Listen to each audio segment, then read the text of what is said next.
Hello, everyone. Lovely to see you. Welcome. My name is Michael. My pronouns are he, they. I'm based in the UK. If you don't know who I am, I'm the founder of We Create Space. For anyone who needs it, a brief visual description. I'm a white male presenting in my 30s, stubble, brown, quiffed hair. I'm wearing a white t-shirt with a blue striped shirt over the top, and behind me there is a bed with an orange blanket, some green palm tree cushions, and some soft atmospheric lighting. Thank you everyone for joining us. For those who have been here before, welcome back. Lovely to have you here again. To those who are new, welcome. Do introduce yourself in the chat if you haven't already.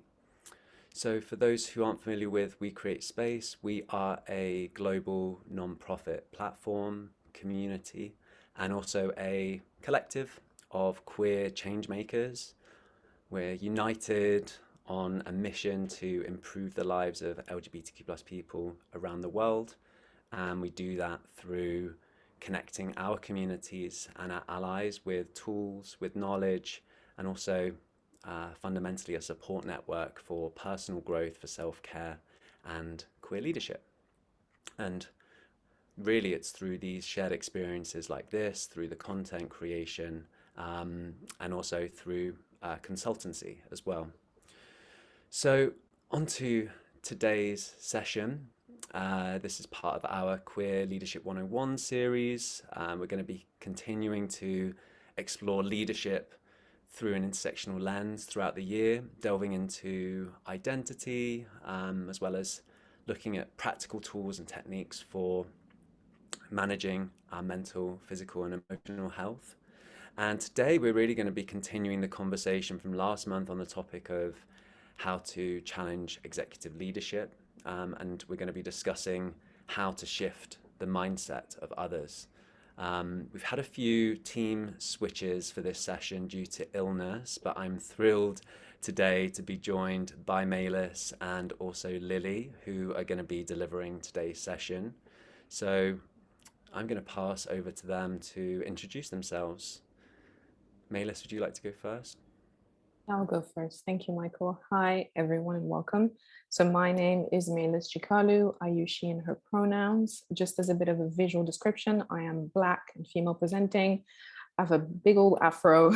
I'm wearing a baby pink bouffant top, if there's another way of putting it. And I'm standing in front of a white wall with two African masks in the background on a shelf. I'm currently based in Cote d'Ivoire in West Africa. I'm the transformational coach and consultant, but I'm also the program director at We Create Space. And we're really quite excited to continue this conversation around queer leadership, but specifically how we move through influencing mindsets. So I'm going to pause here and pass over to Lily. Hey folks, I am thrilled to be joining y'all today. My name is Lily Zheng. I use they, them pronouns. Good morning. It is the morning where I am, but also good evening, good afternoon, good whenever it is for all of you. A visual descriptor for myself, I am a light-skinned Chinese American. I have a side shave and a cropped bob. I'm wearing a gray turtleneck, and behind me is a shelf of filled with a ton of books, some of which I've read, most of which I haven't, sent to me by my friends and colleagues in the DEI space. I'll get around to it eventually, I hope.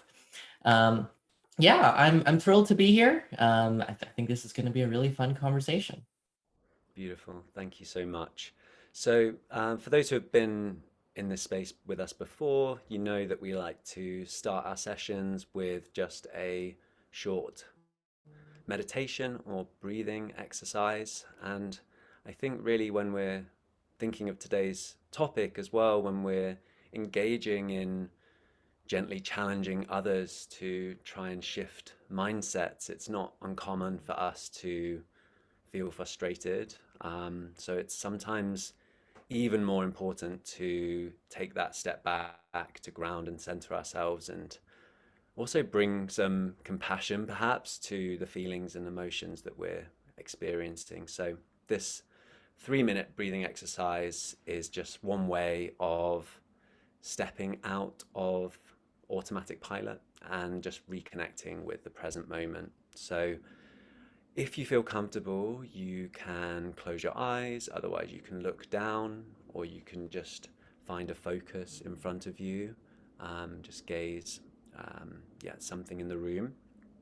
And I just want you to start by bringing your attention to any sounds in the room, either within the room or from outside of the room. Perhaps even sounds coming from within your own body. If you haven't had breakfast or lunch yet, maybe your tummy's rumbling. Just listen to what's coming up, be curious, perhaps about some of the thoughts that are in your head, maybe thoughts about the future, what's going to happen in this session, what you've still got left to do the rest of the day, maybe judgments, I'm just not very good at this, maybe fantasies. And then just now bring your attention to the body.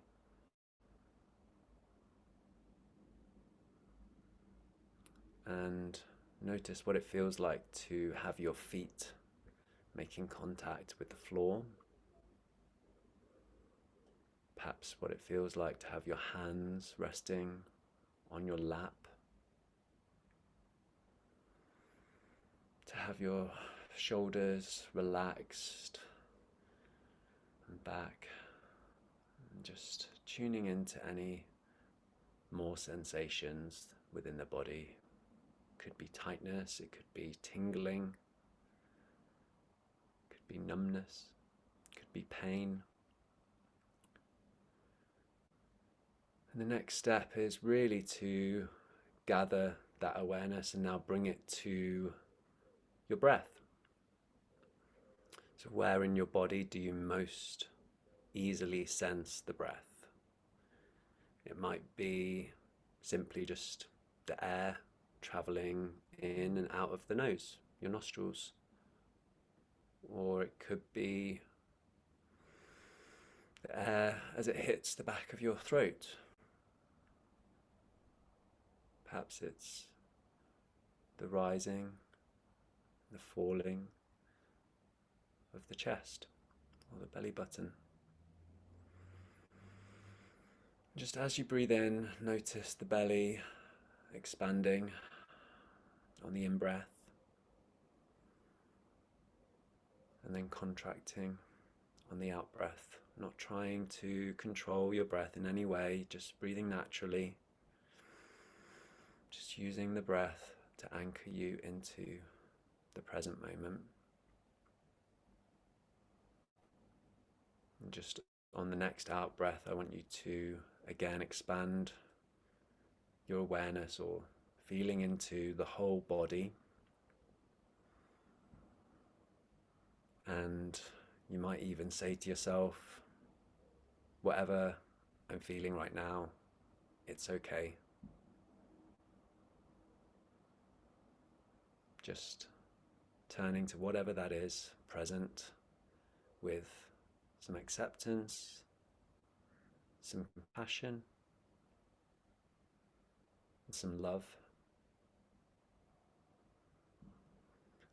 And now you're ready to start the session, so you're welcome to open your eyes again and come back into the room.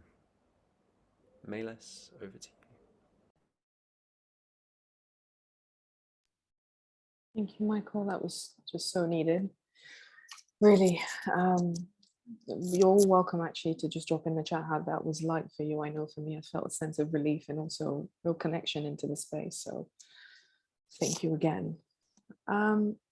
If we were to actually just pause for a minute to just think about, what's at the heart of this session today.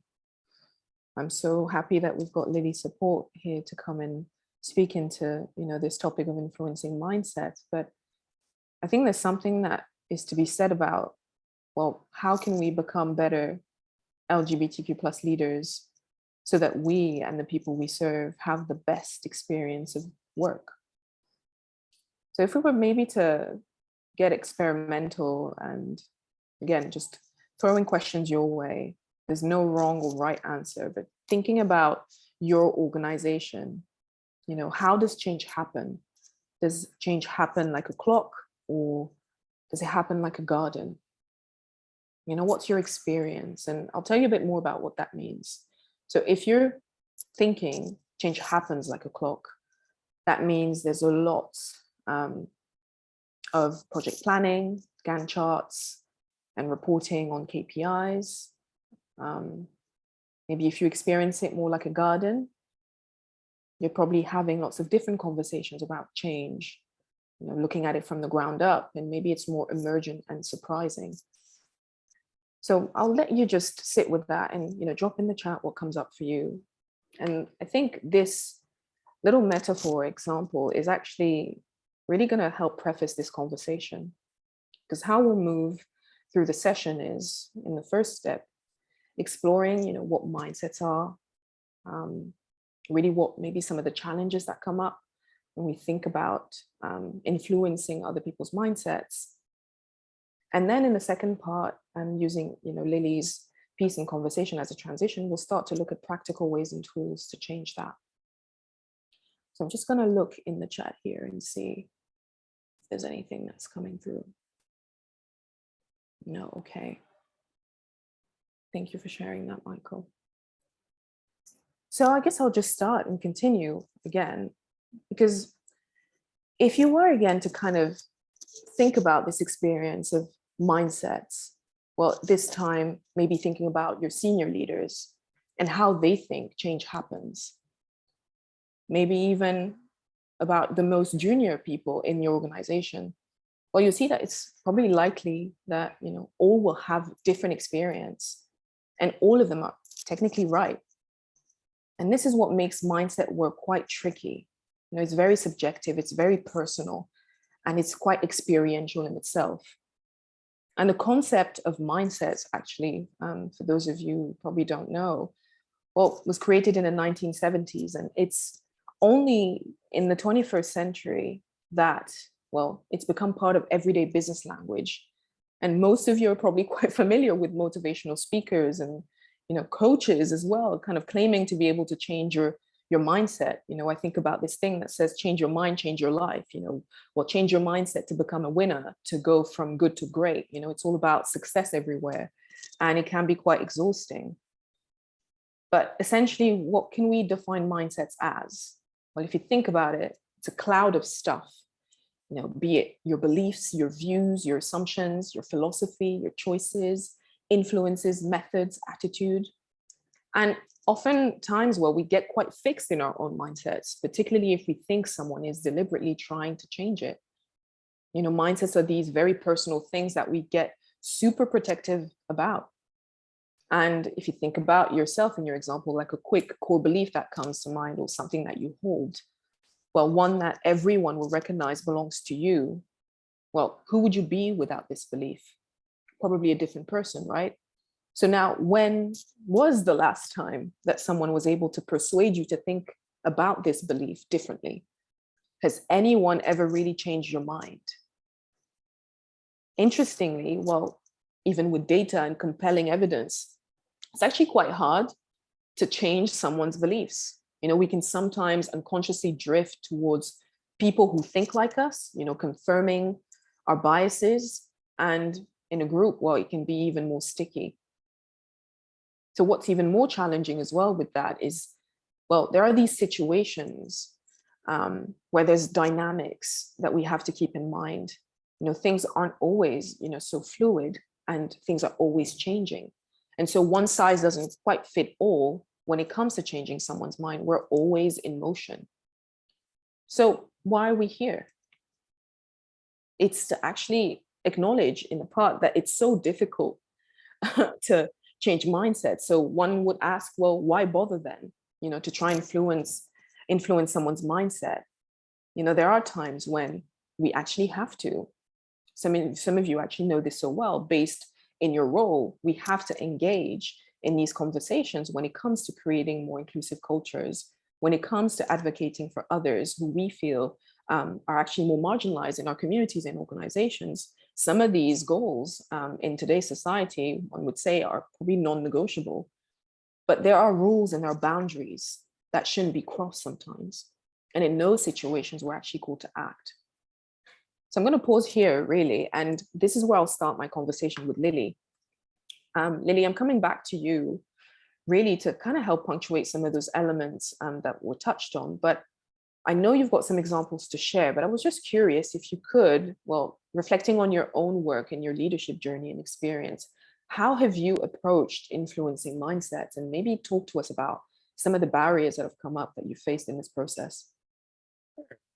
That's a great introduction. And I will start off by talking a little more about the work that I do right now. I am a DEI strategist, so diversity, equity, and inclusion strategist. My role has changed quite a bit in the last 5 or so years as the industry has shifted as well.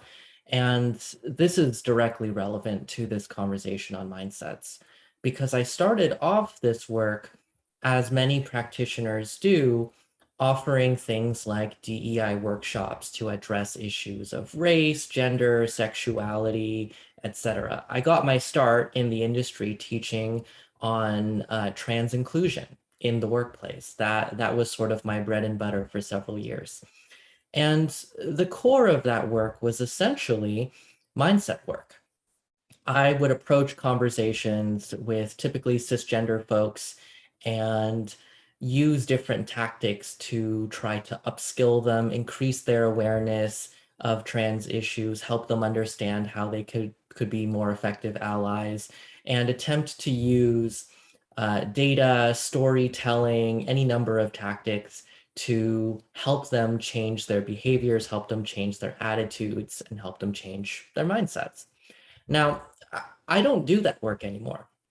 And it's for the reason that I found it, well, beyond it not being personally as fulfilling as the work that I'm doing right now, I found it quite difficult for all the reasons listed just now. I found that, I was operating from a perspective that if you just gave people the right inputs, you could reliably create outputs with changed behaviors, changed attitudes, and so on and so forth. And the longer I did this work, and frankly, the more data I was exposed to, the more that belief in this simple before and after, this simple, cause and effect model of changing mindsets, changing behaviors started to be called into question. And so now the work that I do is of quite a different variety. I don't work with individuals nearly as much now. Instead, I work with systems, realizing that while I may not be able to reach into somebody's head and change the way they think, I personally find that a little presumptive now to believe that I can just do that. What I can do is I can design environments, I can design systems, I can create built environments for people that encourage certain behaviors, that makes the adoption of certain mindsets easier, but ultimately leave that choice up to them. And in this work, I find it both more, personally, I find it more respecting individual dignity, right? People can make the choice to be whoever they want to be, but also realizing that at the end of the day, as a DEI practitioner, my responsibility is to ensure that people from marginalized communities, and really everyone, can experience environments where they can thrive, where they can succeed, where they can experience well-being. And I have moved on from the individual one-on-one approach because that's not how I believe change happens within organizations. If I was changing one heart and mind at a time, in a 1,000-person organization, I would be spending my entire life doing this work and may or may not actually make the change that I want to see. Now, I think that there is absolutely a need for different approaches to DEI. My approach tends to be more systemic. That doesn't mean that we can't talk about changing mindsets. And in fact, I think systemic work is mindset work from a different perspective. But I'll stop there and share that as sort of my opening story as to my relationship with mindsets and where mindset work fits into the larger scope of work that I engage in.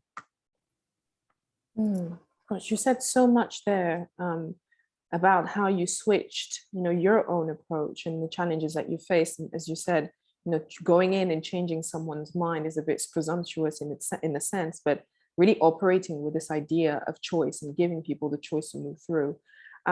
I had a question that kind of came to mind, really, because as a process of change, this is something that we see a lot in our work, where there's, moving from one policy to another.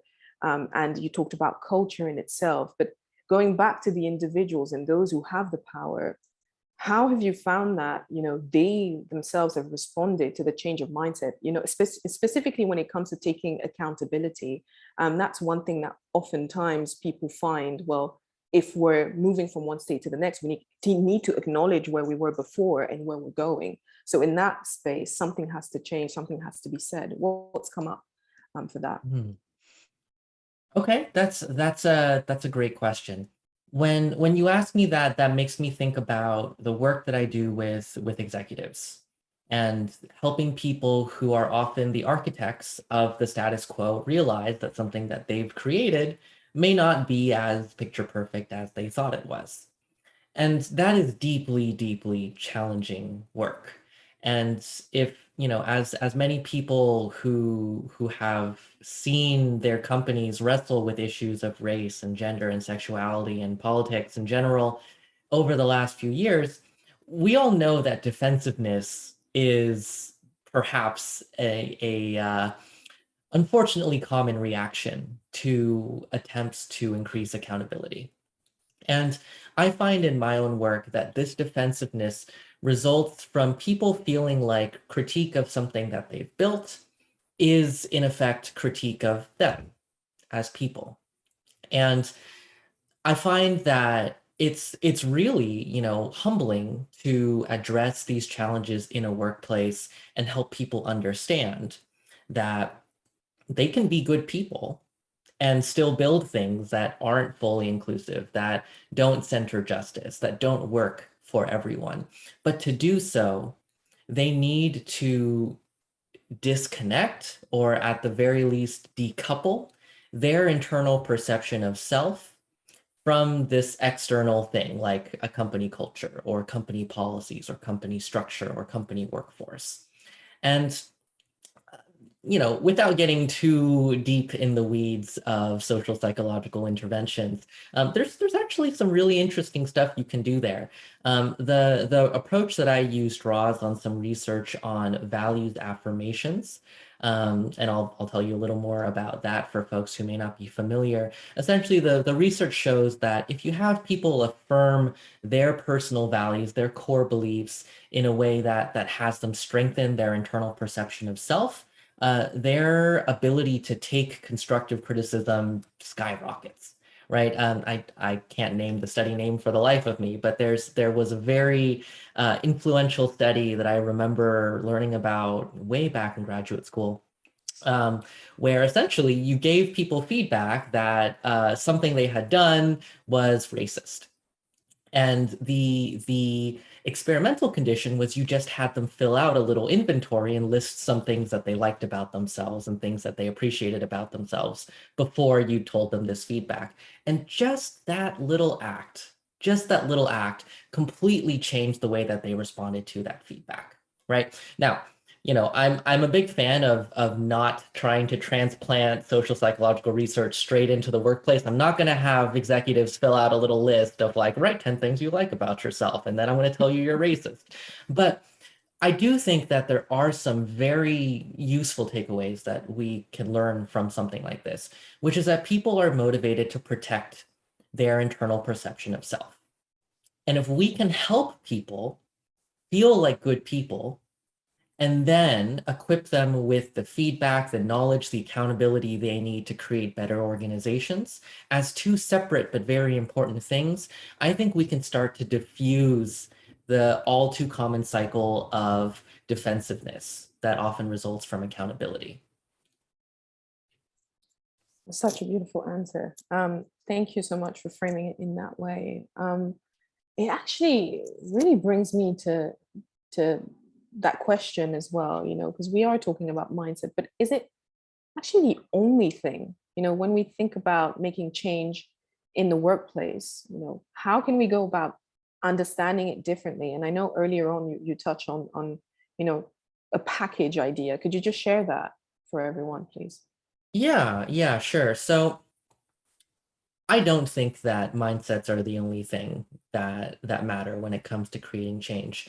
And it's well documented that you can have behavior change without changing mindsets. And this is really the crux of a lot of work that I do, right? A lot of people, for example, do we have the mindset that a 40-hour work week in a physical office is the right way to work? I wouldn't say that there's any such thing as a mindset, but for the longest time, that's what the vast majority of people did. Not because their minds were tuned to it, perhaps that played some small factor, but because that was the norm, but because that was the policy, but because that was what was expected of folks.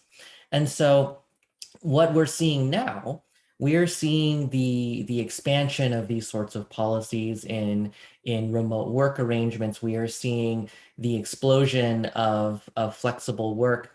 And would you say that everyone's mindsets have been changed? I'm not sure, because I'm not sure to what extent they had a mindset towards working in physical offices for 40 hours a week beforehand. They're simply adapting to the changed environment around them, right? If we conceptualize people's behavior like water, and the policies, the processes, the culture, the structure, the strategy of an organization like the vessel, as the shape of the vessel changes, so too does the water within it. And so we don't have to change the water. We can, but we can invest a lot of energy in changing the shape of the vessel itself so that we can change people's behaviors. And that's in large part the approach that I take, right? Essentially, making this more tangible, I talk a lot about unconscious bias in the work that I do as one example, right? So unconscious bias, I guess this might seem like a tangent, is our internal beliefs about social groups around us, right? So we might have biases for or against people of a certain racial group, people of a certain gender, people of a certain ability, sexuality, et cetera, et cetera. Now, there are several schools, camps, if you will, in the unconscious bias field. One is essentially this very individual-centric camp, which is if we just go into people's heads and change their biases, right? If we help teach them, then they can eliminate their bias and then change their behavior. And then the other school is, regardless of what's in their head, right? We can just change their behavior, and then what's in their head doesn't really matter, because the thing that does matter, what they're doing to other people, how they're engaging with the world, changes. If I were to pick a camp, I'd pick the second one for my own work, right? I don't know if we can create a world without racists, a world without sexists, a world without homophobia or transphobia. I really, really want to believe that, and maybe someday we will. But I don't think we need to have a world free of prejudice to have a world free of discrimination. And the way we achieve that is by working on the level of systems and built environments rather than on the level of tinkering with people's brains. That's my personal approach, at least. Hope that answers your question a bit. No, it does. It does. It's actually quite interesting because, as you said, with looking at systems, so the wider space, you talked about kind of changing and modulating that shape rather than trying to focus on the shape of the water, which is really the content within that, and from the outside, almost seeping in to just change and transform. So it feels maybe less less intrusive. It feels like it's almost cocooning people rather than supporting them, rather than singling them out, and looking at things as a whole. But looking at the individual part and individual roles as well, I'm coming to you because you talked about earlier in your work using storytelling as part of the process of educating. And later on, I will touch on, the stories that we can use to kind of bring forward and translate messages that can inform people and maybe not necessarily change their mind, but at least create an emotional connection. So what's been your experience, and how are you actually using storytelling in the current context of your work? That's such a good question. It's changed a lot. So as I mentioned before, I did used to use stories with the sole intention of changing individual hearts and minds, right? So the classic example in the DEI space is, let me tell you a story of my own hardship to pull at your heartstrings and to make you feel for me, right? So the research that I did on trans people in the workplace was very story driven. And so I would go into companies and share these stories of trans people who had experienced discrimination, queer folks that had been singled out for their gender expression, and so on and so forth. The intention of these stories was to get people to feel strong emotion, to feel regret, shame, sadness, joy, hope, all of these things. And I don't do that anymore. Not because I don't think stories are important, but because I was realizing that there's one crucial part. There's one part of the formula that my approach missed, which was I didn't have a good way to focus all of that emotional energy that I instilled in people into action. I didn't have a way to make somebody not just feel sad, but change a policy. I didn't have a way to make someone feel not just hopeful, but change their interactions with trans folks or queer folks in their lives. And so fast forward to today, I still share many stories, but the nature of the stories have changed. I no longer go into workplaces and say, let me share a really stressful sob story about a person with marginalized identities to make you feel for them.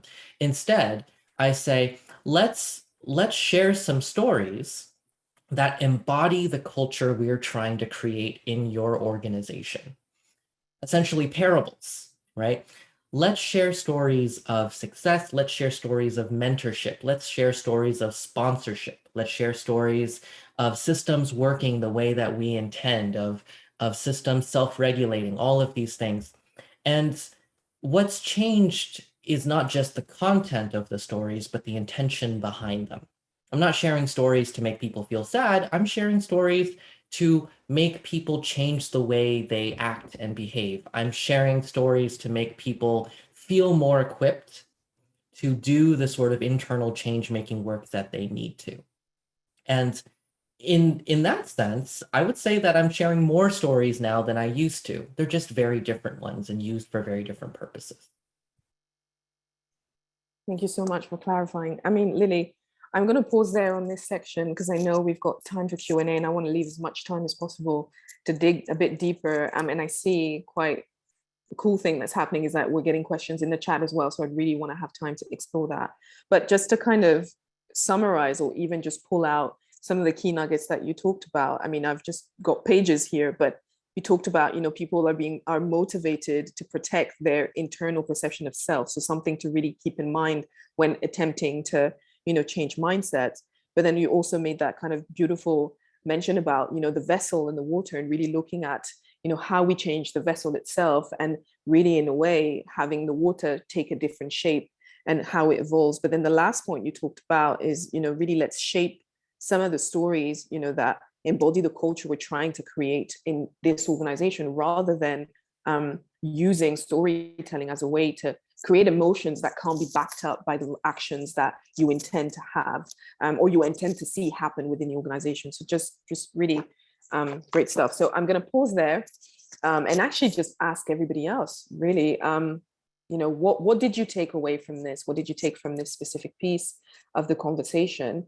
And where I will go next, actually, is talking a bit more about how we actually translate, mindset into action. How do we make this an actual tool that can be applied effectively. But instead of saying, and I think Lily alluded to that, they were actually talking about the fact that it's a complex thing that needs to be shaped and moved around and re-explored as they did in their own approach. So we're talking about a bit of a complex problem, but it's not something, that can be taken lightly. We're more interested, and what we invite you as well to think about is, well, how can we approach this mindset shifting or influence from a place of curiosity? Just asking questions essentially, is probably the single most effective way to make change happen. And particularly, well, if we come from a place of compassion, positive regard as well for the other person or the people we're engaging with. And well, many of you here know it so well. There are formal structures like policy, like procedures and power in organizations that, well, can be used as a lever. But, influence essentially happens in relationship. Lily talked about culture as well. That's an organic whole, but it forms, the relationships and the nature of the interactions that happen within an organization. And that's also, conversation being a key part of that, and curiosity, if we are to actually shift it. And there are actually lots of tips, on how to change mindsets that sometimes feel like smoke and mirrors. We've all heard them. Well, maybe try and let people think that it's their idea, that they're coming up with this amazing solution to create a more inclusive culture in the organization. Maybe use compliments. In some of our work, there's fight, flight, freeze, and there's fawn. So it's like almost, sucking up to them and, letting them know how great they are. But essentially, aren't all of these strategies a little bit, well, dishonest? And if someone, tries or maybe feels tricked into thinking or adopting a certain thing, as Lily said in an example there, well, are they likely to kind of follow through? Eventually, they might just reject it. So instead, I wonder if we can find ways to turn that kind of judgment into curiosity and see influencing as an act of partnership. So like any partnership, what does that mean? It means compromise. It means learning. It means changing together. It means supporting growth. And sometimes, well, knowing when to get out. Because doing this influencing, or even, practicing this changing of mindset and driving change inherently really can feel quite lonely. We've heard so many stories of queer leaders who feel isolated in that position, where they feel like they're just hitting, but nothing is happening. Well, how can we build maybe some form of coalition then? So not just, of people who have our back within our organization, but those fab folks sometimes who challenge us and question us into really making us think differently as well.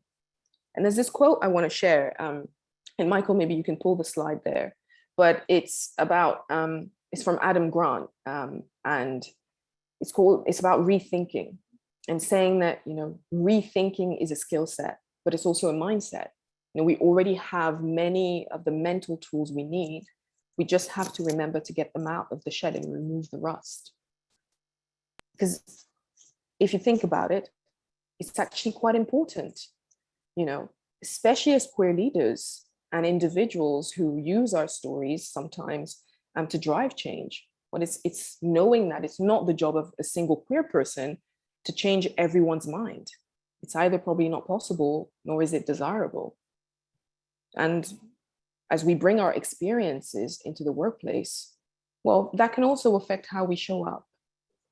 And so we wanted to share just briefly here some questions that we found quite helpful in helping us understand ourselves, our intentions better. And that's the next slide there. But the first one here is, well, what's my relationship with authority? And, well, where does that come from? Michael, if you could go to the next slide, please, that'd be great. And so there's another question there about, well, how do I respond when someone tells me no? Am I genuinely interested in finding out what others think about me? What do people experience when I'm at my best? And, well, what do they experience of me when I'm on a bad day? Just think about those, because to effectively influence other people's mindsets, well, we have to develop and build our own knowledge of self. And that's on an inner level as well. And it even includes, somatically, how we are showing up when we are engaging in this active influencing. Because, well, the more authentic and genuine we are, or the more likely someone is to trust us. And that's so important to any relational change. Because if you imagine kindness and compassion being those, well, ideals, I think sometimes we're all seeking to get close to, but inherently they're quite effective as opposed to punishment and judgment. So really listening and using that as well as an effective tool, and particularly, well, when we listen to understand. And I found sometimes, well, that probably leans back to the difference between calling out versus calling in, or actually calling forward. Because in our roles as queer professionals, allies, and change makers, well, you may have found yourself calling out, naming things and problems publicly, or calling them in more privately. The wrongs that and the inequalities that you're witnessing or even experiencing in or your organization, in the community and society at large. But as I once heard said by someone called Justin Michael Williams, where he talks about the fact that we can also call people forward. So calling them forward is this conversation where we can have a space that removes the shame and the blame and invites people into something greater. So as we move to the end of the session, just again, some slides we wanted to share with you to look at things on a more practical level. Michael, could you just share those slides? But this is just points you could take away and try to practice. So we've got here, one, just really try to clearly identify your intention for the specific conversation. Because if you don't know what you want, well, nobody else will. Number two, there really is about locating that question in your heart before asking them. I talked about, this kind of somatic experience. So before asking the question, when you ask it to yourself, where do you feel it in your body? What's the emotion that kind of comes out of that? Because chances are, if you're not aware of it, you will be speaking from that place. And if this is something that needs to be processed or managed, well, the impact you will have is probably not going to be what you want in the first place.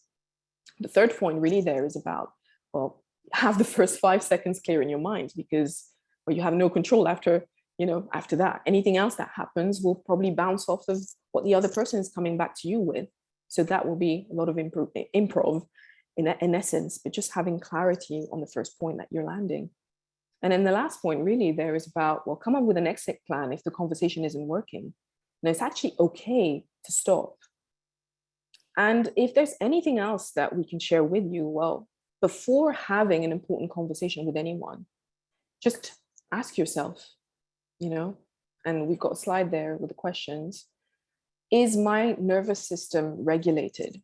It goes back to that somatic response, emotional response, mental response and state. Can I take some deep breaths to ground myself? There's also this acronym called HALT. Some of you may be aware of it. It's the next slide actually there. I've actually remember seeing it in a treatment center where it was actually plastered on the wall, and I never quite understood why people were always banging on about it. But HALT stands for hungry, angry, lonely, and tired. Although there is a state called hangry, some of you may be familiar with it, but it's just checking in with yourself. Is this the right time for me to engage in this conversation? And then lastly, well, who can I talk to after this conversation to reflect on how it went? Getting feedback, but also sounding off these things that we feel we've said, and then moving the conversation forward. So I'm actually just going to pause here. And before we really close, well, maybe if there's one topic or conversation that you need to have as you leave this space today, feel free to share it. This is an open space. We're quite open to support each other. Maybe this is something that can lean into your question in the chat. But we've also found that it sometimes helps saying it out loud, because it just makes it more real. So just think, as I leave here today, what is the conversation that needs to happen? Feel free to drop that in the chat, or just write it down somewhere and journal about it if you find it useful. So that's it for me on this piece. I know we've got a bit of time as scheduled, about 12 minutes before we wrap up, so time for Q&A. Maybe, Michael, did you want to come back in the space, kind of run through the questions, or Shall I just run those? Yeah, you can just go Happy with to do. Okay, perfect.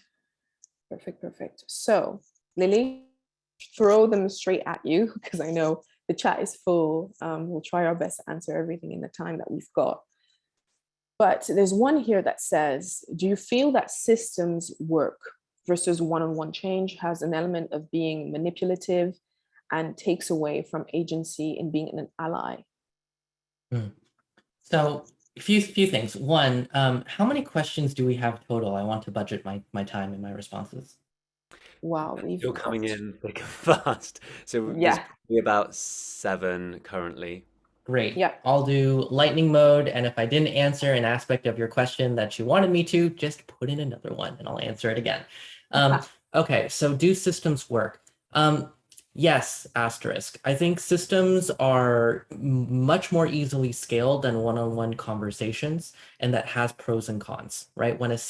So when a one-on-one conversation doesn't go well, harm can happen to one or two people. If a one-on-one conversation does go well, benefits can accrue to one or two people. When systems work or fail, their impacts are much more scaled. And so I think that that's a challenge because if you design a poorly functioning system, well, now you have several dozens, hundreds, maybe even thousands of people that are experiencing harm as a result of it. On the flip side, if you design a system that works really well, the benefits scale enormously. And so to me, it feels like one-on-one work is important, systems work is important, but the more you work with systems, the more you work with power, right? With great power comes great responsibility. You need to understand the impacts that you're working with when you work with those larger systems and be much more careful and thoughtful if you do change work in that avenue. Okay, so I'll be answering two questions here that are quite similar. One came through in the chat and it said, well, how can people at non-executive level shape the vessel instead of the individual? And it leans to another one, which says, I'm wondering if you had any advice or tools for challenging senior leadership effectively from a lower position. Yes, great. So I will start with the shaping the vessel question. So shaping the vessel, folks in the sort of change management space talk a lot about freezing and unfreezing, right? So this is how culture change happens. Essentially, making change in a system that is stable is really difficult because things are frozen in place. The normal ways of doing are entrenched. So to make change, you need to unfreeze, you need to disrupt. You need to help people see that the status quo is untenable, that the current situation is not okay. And this is actually where people not in the executive level have a large degree of influence, helping share stories, for example, getting back to storytelling, that help other people understand that the status quo is not working, that inequity is not just a fluke or a coincidence, but is in fact baked into the current way of operating. That's how to create change to start with. You unfreeze the status quo, you disrupt things, you make people feel like, oh, wow, maybe this thing that we're comfortable with isn't working very well. And from that point, you need to be very clear about saying, here is what I think will work better. Not only am I willing to critique the system, I'm willing to propose a replacement. I'm willing to propose a new shape of the vessel. And I'm willing to perhaps even pilot or experiment with a new shape, right? If you're trying to turn a brick into a jug, maybe you just start by expanding that one little part of the brick and saying, watch me, right? Watch me create this environment in my team, in my department, in my unit. And I will show you that I can make a better culture. I will show you that I can make a better way of doing things. And if it works, you promise that you're going to try to do this elsewhere. And if it doesn't, then I'll go back to the old way of working, right? That's something that I think each and every one of us can do. Maybe we don't control departments, fine. You have influence in teams. Maybe you don't control teams, fine. You have influence in meetings, right? Each and every one of us has the ability to shape a vessel, maybe not the entire vessel of the org, but a vessel, and you can all do that. Now, second question, how to get to or how to address senior leaders, how to influence them. I think you need to learn what they care about. I think one of the largest difficulties in communicating with senior leadership is that you live in different worlds, you speak different languages, right? Senior leaders care about a set of things that many employees simply don't. And I find that approaching that conversation with humility and understanding and saying, look, let me show you what I care about, and I want to learn what you care about, and learning to code switch into their language can be very helpful so that you have that at least somewhat equal starting ground of being able to talk about the issues. Then you can translate your experiences into what they mean in their language. You can say things like, hey, look, you know, maybe company culture is something that you don't necessarily care about. It's too vague, it's messy, but you're trying to grow this company from 100 people to 1,000 people in the next 2 years, and our retention rates are awful. And so whether or not you believe in the exact same research that I'm going to be showing you, I think we can all agree that if you want to grow this company, we can't do things the way that we're currently doing things. And most people will say, if the retention problem is horrible, they will say, okay, well, you have me there, right? I do want to grow this company to 1,000 people. Maybe I don't agree with how you're framing it, but I'm listening. And as long as they're listening, you have an in to start. Thank you for that, Lily. Lily, I'm going to again try to couple two questions, in the interest of time. But someone says there aren't the two, work on mindsets and environment, always complementary? Would you practically work on them parallel? Oh gosh, that's a French word. Okay, I'm going to say parallèlement, in parallel. Yeah, parallèlement, in parallel, at the same time, or would one come before the other? And it ties in with another question that says, could you give a deeper, an example or case study for such a system that you feel actually has worked and embraced culture, positive culture? So first example, I think that they should be done in parallel, but there is an order to it. I think you need to identify the leaders in charge and work on changing the individual mindsets of people with power so that you can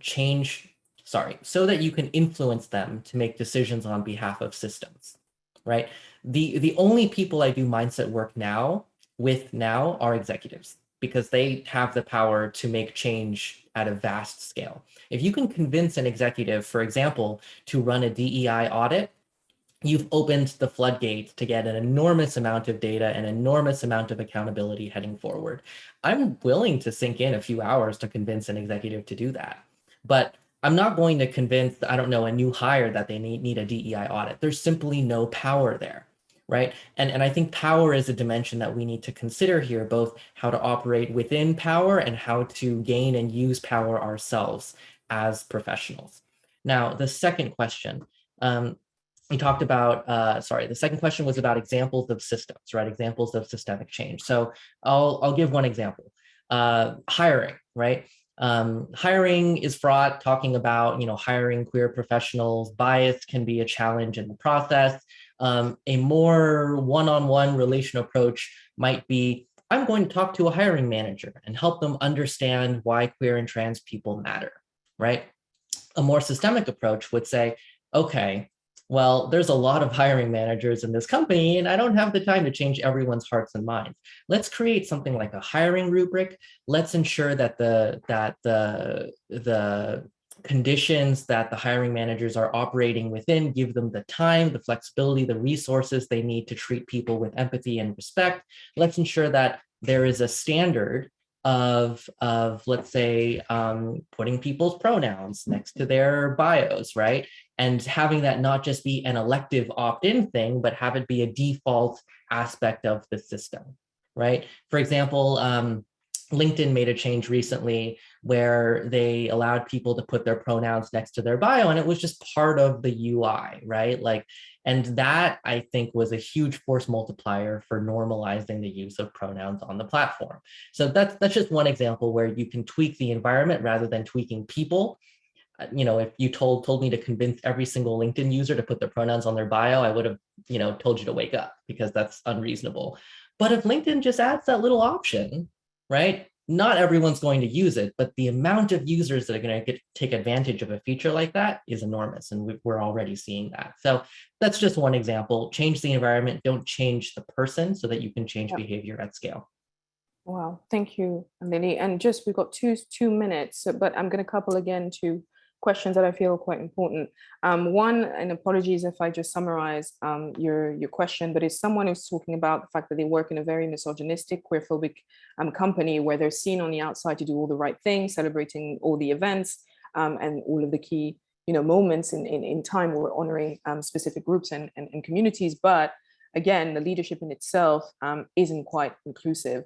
So as a gay manager, they feel fear trying to make their voice heard, and more often that they sit back and stay silent. So do you have any advice about one small thing that they could do or to begin that won't put themselves or their job at risk? And again, it ties with another question that was up there saying, well, how do you make sure storytelling doesn't come off as victimization?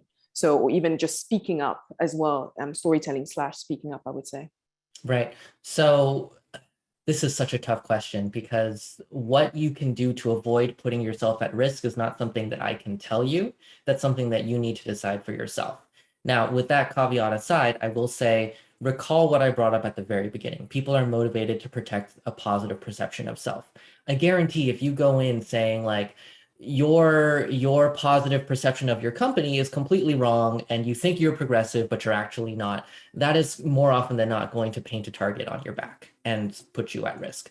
The way that I tend to approach it, if I am not in a position to directly make change or if I don't have an enormous amount of power, say, I'm so glad that our company has this reputation. Let's make sure to do our due diligence internally to make sure we live up to it. Completely different framing, right? Because you are still assuming that internally things are not great, but you are saying, I believe in this vision. I think we can be this vision. I'm just worried that we're not there yet, right? Or I'm just worried that, if the people on the outside like get the wrong impression, that they might start to question our vision. So let's clean house before we start, bragging about it. Let's make some changes internally. And so framing this sort of feedback from a constructive stance rather than I'm here to tear the building down stance can be a good place to start. Another caveat, there's a time and place for tearing down the building, which is when all of the friendly approaches have failed, right? So, go in with honey, and then if folks are not feeling it, then burn the whole place down. And I support you, right? Just make sure you get the order of operations right. Oh, wow, what a way to close. Thank you so much, Lily. And I mean, I wish we could just really carry on. And I personally, selfishly, really want to have more discussions with you. But I guess, again, for the interest of time, we're on time, 1 minute over, Michael. Don't get mad. Thank you, everyone who shared your thoughts and questions in the chat. It's been really inspiring to do this session. So over to you, Michael. Beautiful. Yes, thank you so much, Maylis, for stepping in at the 11th hour. And thank you, Lily. Really, really valuable conversation. I really enjoyed it. So thank you, everyone, for joining. We have our next Queer Perspectives panel discussion happening on the 24th of March, exploring we've got 4 queer leaders of faith telling us about their own personal journey with leadership and how that intersects with their faith. And then our next Queer Leadership 101 will be taking place early April, and it's going to be all around nurturing queer leaders. So it's going to be about recruitment and also, yes, about how we can develop young talent. So do join us then. And yeah, we look forward to seeing you soon. Thank you so much.